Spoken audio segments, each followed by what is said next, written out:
Hello viewers, welcome to Suman TV. Homeocare international hospital నుంచి doctor Anil Kumar గారు ఈరోజు మనతో పాటు ఉన్నారు. అనిల్ గారు నమస్తే అండి. నమస్తే. సో డాక్టర్ గారు, ఈ మధ్య కాలంలో మనం ఎక్కువ చూస్తున్నాము ఈ డయాబెటీస్ అని. సో వెరీ కామన్ ప్రాబ్లం అయిపోయింది. సో అసలు ఇండియానే ఒక డయాబెటిక్ కంట్రీ అంటున్నారు. సో అసలు ఇంతగా డయాబెటీస్ అసలు స్ప్రెడ్ అవ్వడానికి రీజన్స్ ఏంటి? మన లైఫ్ స్టైల్లో చేంజెసా, లేకపోతే అసలు చిన్నపిల్లల నుంచి కూడా చూస్తున్నాం మనం? సో డయాబెటీస్ అనేది మనం కామన్గా చెప్పేది మధుమేహం అని అంటాము. సో మన రక్తంలో అవసరానికి మించి ఎక్కువ షుగర్ లెవెల్స్ ఉండడాన్ని మనం డయాబెటీస్ అని చెప్తాము. Or it is a metabolic disorder and it is called as hyperglycemia అని అంటాం. సో హైపర్గ్లైసిమియా ఎలాగా అంటే మనం తినకముందు తిన్న తర్వాత మన షుగర్ లెవెల్స్ ఎలా ఉన్నాయి అని చూసుకుంటే, సో తినకముందు ఫాస్టింగ్ బ్లడ్ షుగర్ అనేది లైక్ 110 కంటే తక్కువ ఉండాలి. సో తిన్న తర్వాత so post lunch blood sugar levels అని చెప్తాము. సో దీంట్లో 150 కంటే తక్కువ ఉండాలి. సో డయాబెటీస్ ఉన్న వాళ్ళకి ఏమవుతుందంటే ఈ లెవెల్స్ కన్నా ఎక్కువ ఉండడం జరుగుతుంది. సో దీనికి ఎన్నో కారణాలు ఉంటాయి. సో మీరు అన్నట్టుగా లైఫ్ స్టైల్ చేంజెస్ అనేది ఇప్పుడు చాలా సాధారణంగా అయిపోయింది. అండ్ ఈ డయాబెటీస్ వల్ల ఈవెన్ కిడ్స్లో కూడా, even adult age, old age person కూడా సఫర్ అవుతున్నారు.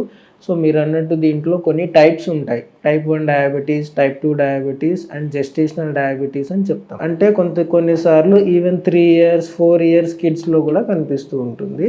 అండ్ ఈ టైప్ 1 డయాబెటీస్ వచ్చేసి it is a auto immune disease అని చెప్తాం. సో దీంట్లో ది ప్యాంక్రియాస్ అనే గ్లాండ్ ఏదైతే ఉందో, so beta cells insulin productions చేస్తూ ఉంటుందో, సో ఈ ఆటో ఇమ్యూన్ డిసీజ్ వల్ల ఆ బీటా సెల్స్ అనేది డిస్ట్రక్షన్ అవ్వడం జరుగుతుంది. సో దీనివల్ల కంప్లీట్ అబ్సెన్స్ ఆఫ్ ఇన్సులిన్ అని చెప్తాం. సో దీన్ని మనం టైప్ 1 డయాబెటీస్గా చెప్పుకోవచ్చు, లేకపోతే ఇన్సులిన్ డిపెండెంట్ డయాబెటీస్ మెలిటస్ అని అనవచ్చు. సో నెక్స్ట్ టైప్ వచ్చేసి టైప్ 2 డయాబెటీస్ అని చెప్తాం. సో టైప్ 2 డయాబెటీస్ అంటే ఇది కొద్దిగా గ్రాడ్యువల్గా డెవలప్ అవుతూ ఉంటుంది. సో ఇన్సులిన్ లెవెల్స్ అనేది గ్రాడ్యువల్గా మిడిల్ ఏజ్ నుంచి 30-35 years నుంచి కొద్దిగా తక్కువ అవ్వడం జరుగుతూ ఉంటుంది. సో ఇది లైఫ్ స్టైల్ వల్ల, మన ఫుడ్ హ్యాబిట్స్ వల్ల రావడానికి మనకు ఎక్కువ అవకాశం ఉంటుంది. సో ఇంకొక టైప్ చూసుకుంటే మనం జెస్టేషనల్ డయాబెటీస్ అని చెప్తాము. సో జెస్టేషనల్ డయాబెటీస్ అంటే సో మహిళల్లో ప్రెగ్నెన్సీ ఉన్న టైంలో డయాబెటీస్ లక్షణాలు కనిపిస్తాయి అన్నమాట. సో ప్రెగ్నెన్సీ ఉన్నప్పుడు నార్మల్గా జరిగే హార్మోనల్ చేంజెస్తో పాటు సో మహిళల్లో ఏమవుతుందంటే షుగర్ లెవెల్స్ అనేది ఎక్కువ పెరగడం అనేది జరుగుతుంది. సో డయాబెటీస్ వచ్చిన తర్వాత చాలా మంది ఇంకా దానికి అసలు క్యూర్ లేదు, లైఫ్ లాంగ్ మనం మెడిసిన్ వాడాలి, దాన్ని లెవెల్ కంట్రోల్ చేసుకోవడమే అంటారు. సో ముందుగానే మనం ఫ్యామిలీ హిస్టరీలో ఎవరన్నా ఉంటే కంట్రోల్ చేసుకోవడానికి ఏదైనా పాసిబుల్ అవుతుందంటారా అసలు? సో మీరు అన్నట్టు లైక్ డయాబెటీస్ అనేది చాలామంది పేషెంట్స్లో అసలు డయాగ్నోజ్ అవ్వదు. సో రెగ్యులర్గా రొటీన్ చెకప్ అని వెళ్ళినప్పుడు వాళ్ళకి షుగర్ లెవెల్స్ అనేది బయటపడడం జరుగుతూ ఉంటుంది. లేకపోతే వేరే కంప్లైంట్ కోసం ఏదైనా హాస్పిటల్లో అడ్మిట్ అయినప్పుడు స్క్రీనింగ్ తీసినప్పుడు బయటపడడం జరుగుతూ ఉంటుంది.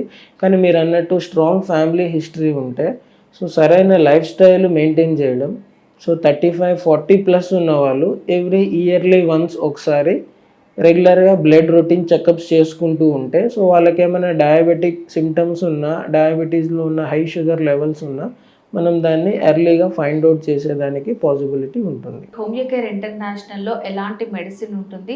సో అది ఎంతవరకు మనకు కంట్రోల్ చేస్తుంది అంటారు డయాబెటీస్ అనేది? సో మనం రెగ్యులర్గా చాలామంది డయాబెటీస్ ఉన్నవాళ్ళు ట్యాబ్లెట్స్ యూజ్ చేయడం, టైప్ 2 డయాబెటీస్ ఉన్నవాళ్ళు, సో టైప్ 1 డయాబెటీస్ ఉన్నవాళ్ళు ఇన్సులిన్ అనేది యూజ్ చేయడం జరుగుతూ ఉంటుంది. సో వీటికి మన హోమియోలో కూడా మంచి మెడిసిన్స్ ఉన్నాయి. సో హోమియోకేర్ ఇంటర్నేషనల్లో సో మనం ఇచ్చే జెనెటిక్ కాన్స్టిట్యూషనల్ మెడిసిన్స్ ద్వారా సో డయాబెటీస్ నుంచి, వాటి లక్షణాల నుంచి మనం బయటపడడానికి, సో షుగర్ లెవెల్స్ కంట్రోల్లో ఉండడానికి, సో డయాబెటీస్ నుంచి వచ్చే కాంప్లికేషన్స్, సో చాలా వరకు మనకి కిడ్నీస్ డ్యామేజ్ అయ్యేదానికి ఛాన్సెస్ ఉంటాయి. సో డయాబెటీస్ నుంచి వచ్చే కాంప్లికేషన్స్ అనేవి చాలా ఉంటాయి. సో ఫస్ట్ ఆఫ్ ఆల్ మనం చూసుకుంటే it affects the every part of the human body. So మన హ్యూమన్ బాడీలో ఉన్న మేజర్ ఆర్గన్స్ నుంచి మైనర్ టిష్యూస్ వరకు కూడా the diabetes will affect and it has the chance to damage చేసేదానికి కూడా చాలా అవకాశాలు ఉంటాయి. So first one, it will affects the brain కూడా, and major organs like heart, kidney and nervous సిస్టమ్ని కూడా వీక్ చేసేదానికి పాసిబిలిటీ ఉంటుంది. సో ఎక్కువ శాతం డయాబెటీస్ ఉన్న వాళ్ళు ఈ మధ్య మన హోమియోకేర్కి వచ్చే పేషెంట్స్లో చాలామందికి చూపు పోవడం, లేకపోతే చూపు మందగించడం, so some patients they are becoming completely blind అని కూడా చెప్పొచ్చు. సో బికాస్ ఆఫ్ డయాబెటిక్ నుంచి వచ్చే రెటినోపతిక్ చేంజెస్ ద్వారా సో రెటీనాలో హెమరేజెస్ జరగడం, రెటీనల్ డిటాచ్మెంట్ జరగడం అనేది జరుగుతూ ఉంటుంది. అండ్ ఇది కాకుండా మనకు న్యూరోలాజికల్ కాంప్లికేషన్స్ ఉంటాయి. సో లైక్ డయాబెటిక్ న్యూరోపతి అని చెప్తాం, న్యూరైటిస్ అని చెప్తాం. సో వీటి వల్ల ఏమవుతుందంటే లైక్ నర్వ్స్, పర్టికులర్లీ మనకి నర్వ్ ఎండింగ్స్ ఏదైతే ఉంటాయో పామ్స్ అండ్ సోల్స్, అరచేతుల్లో పాదాల్లో ఉండేటువంటి నరాలను హై షుగర్ లెవెల్స్ అనేది డ్యామేజ్ చేస్తుంది అనమాట.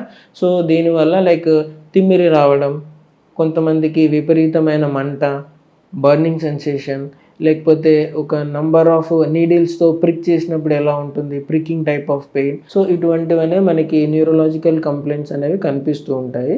సీరం క్రియాటినిన్ లెవెల్స్ పెరగడం, సో కిడ్నీస్ వీక్ అయిపోవడం. సో ఇవన్నీ ఏంటంటే మనం డయాబెటీస్ వల్ల వచ్చే కాంప్లికేషన్స్ అని చెప్తాము.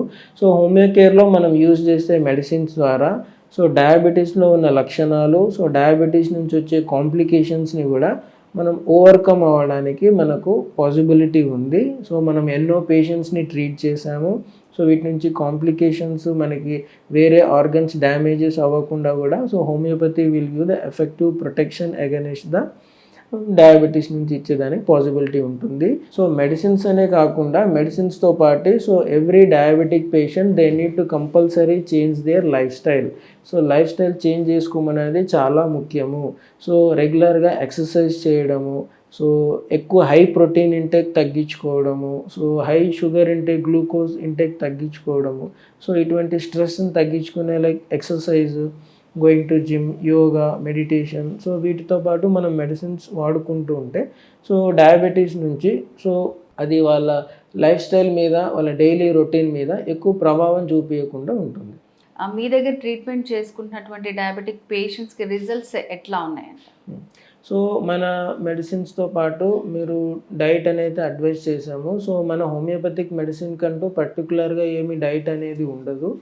సో కానీ మనం డిసీజ్కి మాత్రమే డైట్ చెప్తాము. సో ఇప్పుడు డయాబెటీస్ ఉన్న వాళ్ళకి so we advise to avoid high protein intake, high non veg intake, high sugar intake, glucose, sweets తీసుకోవడము, ఎక్కువ ఫ్రూట్స్ తినడము, సో బయట outside food, junk food ఎక్కువ తినడము strictly advise to avoid. So disciplinary life స్టైల్తో పాటు so medicines use చేసుకుంటూ so మీరు అన్నట్లుగా మెడిసిన్స్తో కూడా మనం వాటిని ఓవర్కమ్ అయ్యేదానికి మనకు హెల్ప్ చేస్తుంది. సో అది బయట దాంతో కంపేర్ చేస్తే మనకి ఇక్కడ ఎట్లా ఉన్నాయండి రిజల్ట్స్ అసలు? సో ఎక్కువ అందరూ తొందరగా తగ్గిపోవాలని ఇంగ్లీష్ మెడిసినే యూస్ చేస్తుంటారు. హోమియోపతి అంటే చాలా లేట్గా రిజల్ట్ ఉంటుందని ఫీలింగ్ ఉంటుంది. సో ఇక్కడ రిజల్ట్ ఎట్లా ఉంటుంది అసలు? సో మన హోమియో కేర్లో మనం యూస్ చేసే మెడిసిన్స్ ద్వారా so high blood sugar levels తగ్గడంతో పాటు HbA1cలో కూడా సో చాలా ఇంప్రూవ్మెంట్ అనేది వస్తుంది. So some patients May improve with in 2 to 3 months also. So రీసెంట్గా ఒక పేషెంట్ వచ్చాడు. So his HbA1c levels is 15.5. So after 3 months of medication, so with diet and exercises and he's recently 15 days back వచ్చాడు అతను. So his HbA1c levels is only like 11.5 something changes వచ్చింది. అంటే almost మనకి 3.5 monthsలో మనకి 3 to 4% of HbA1c levels అనేది తగ్గడం జరిగింది. So ఇలాగా మనం స్ట్రిక్ట్గా ఫాలో అవుతూ మనం రెగ్యులర్గా మెడిసిన్స్ వాడుకుంటూ ఉంటే మనకి మంచి ఇంప్రూవ్మెంట్ ఉంటుంది. డయాబెటీస్ వాళ్ళ లైఫ్ స్టైల్ మీద వాళ్ళ ఎక్కువ ప్రభావం చూపించకుండా చేసుకోవచ్చు. Okay doctor. So homeo care ఇంటర్నేషనల్లో డయాబెటీస్ పేషెంట్స్కి ఎట్లా ట్రీట్మెంట్ ఉంటుంది, మెడికేషన్ ఎట్లా ఇస్తారు, సో దాన్ని ఎలా కంట్రోల్ చేస్తారని చాలా బాగా ఎక్స్ప్లెయిన్ చేశారు. Thank you so much. నమస్తే.